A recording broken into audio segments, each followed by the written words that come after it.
To discuss this on the line with right now, we have James Stockdale. Good morning, James. Good morning. James is from the Institute of the Motor Industry, and he is responsible for the development of the National Occupational Standards in Apprenticeship Frameworks and Qualifications. Quite a title, James. Thank you. Yeah, it is, isn't it? That's nice. So, yeah, the school leaving age, well, it's a strange one. Well, it is, but I think what we should be aware of is that, and I think this is part of the misconception with this new ruling that's come in, that it isn't actually the school leaving age that's raising to 18. It's actually the education participation age. And this is part of our concern at the Institute of the Motor Industry, that, it is seen that the school leaving age is rising where it's not. It's actually the education. And so what that brings into play is apprenticeships from age 16. So, that is a route that is available to age 16 and above. Yeah, so what's the subtle difference between staying in education and school leaving age? Because, there's a subtle difference. I mean, I was confused, I'll be honest with you. Yeah, I mean, you're absolutely right. There is a difference. And, an apprenticeship is a job, and, which is underpinned by, qualifications and learning. And when the government says education, they include apprenticeships in that. When we say school leaving age, actually that is primarily A-levels that are being taken. Yeah, I mean, do you think there's been a change? Do you think people are still going to university? Do you think people are looking for apprenticeships more and more now? What do you think? I think it's increasing. I think the good message about apprenticeships is getting out there, but I still think there is much more work to be done to, let people know around the GCSE age groups that, there are alternatives to A-levels, and there are, a plethora of opportunities out there in apprenticeships that can be followed. And, I think there is still work to be done around the careers advice and guidance that, goes out and gives that unbiased view that actually, apprenticeships are an alternative option.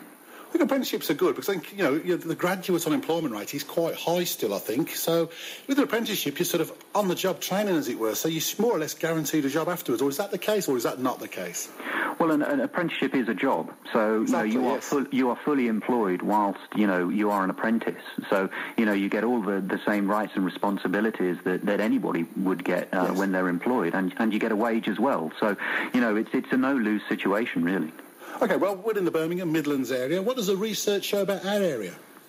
In Birmingham, the research was really interesting, and we put out a question that asked whether, parents thought the changing in the education participation age, was a good idea.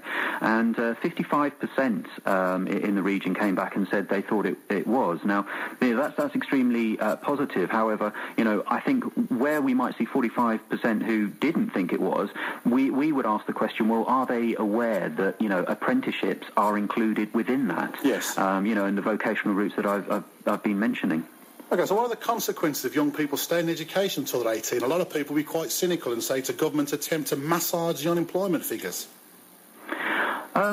I think what we've got to do is we've got to look at, what is right for that young person. Yes. And, A-levels isn't the only option and isn't right for everybody. There are other options out there, and apprenticeships are, absolutely the right thing for some young people.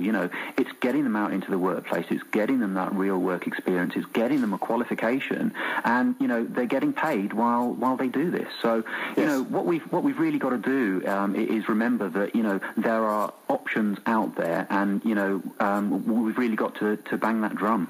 Oh, that's quite important. Anyway, the government has set a target to increase the number of apprenticeships to 3 million. Do you think this is achievable or unachievable? At the Institute of the Motor Industry, we really support the ambitions of the government to increase the number of apprenticeships to 3 million. However, we do approach with caution because, during the life of the last Parliament, we saw 2.2 million apprentices go through. Yes. And so this is a substantial increase. And, our concern, which is, supported by the research that we've conducted, is that, there isn't that impartial careers advice and guidance that will support, particularly age 16, those going into apprenticeship programs. And we need to do much more to advocate apprenticeship routes, to go out and tell everybody about apprenticeships if we're, going to get people on program and achieve that number. I completely agree. Right, James, hypothetical situation. I have a son or daughter. I don't actually, that's why it's hypothetical. What needs to be done for me to encourage my son or daughter to consider doing an apprenticeship rather than, say, do A-levels or go on to university? Well, I think what we need to do is, look at that individual. What is right for them? Do they want to follow the academic route, or do they want to go out and get into the world of work? Do they want to go out and earn some money? Do they want to get their hands, roll up their sleeves and get down and do the job?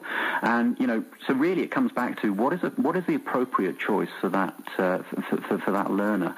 And if all I would say is that, there are some really exciting opportunities in the automotive sector at the moment, particularly with electric car technology and driverless cars and, some really top brands such as Mercedes and BMW engaging in apprenticeships. And, if that's not, if that's a real draw, I think, for young people into apprenticeships. But it comes back to what is right for that individual. Yeah, well, I'm from Birmingham. I'm going to champion my city now. What are Jaguar and Land Rover doing in terms of apprenticeships? Yeah, Jaguar Land Rover are fully engaged in apprenticeship programs, and again they offer a plethora of them as well, across different occupations. And I think what we automatically do is think that apprentices in automotive retail are mechanics or technicians, etc. But it's far wider than that. And there are roles in IT and in sales and in business development, and they offer that plethora as well. So it's not just about technician apprenticeships, it's about the wide range of it, and Jaguar Land Rover certainly offer them. Sounds marvellous. So where can our listeners go for further information, James? We would encourage those wanting further information to go to the IMI website, which is www.theimi.org.uk, and on there you can find useful information about apprenticeships in the motor industry, and also there's a really useful careers site called Auto City, which gives really useful careers advice and guidance about the different occupations that are available in the sector, and progression opportunities as well. So www.theimi.org.uk. James Stockdale from the Institute of the Motor Industry, thank you very much indeed for joining us on Big City Radio. That was great. Thank you very much indeed. No worries.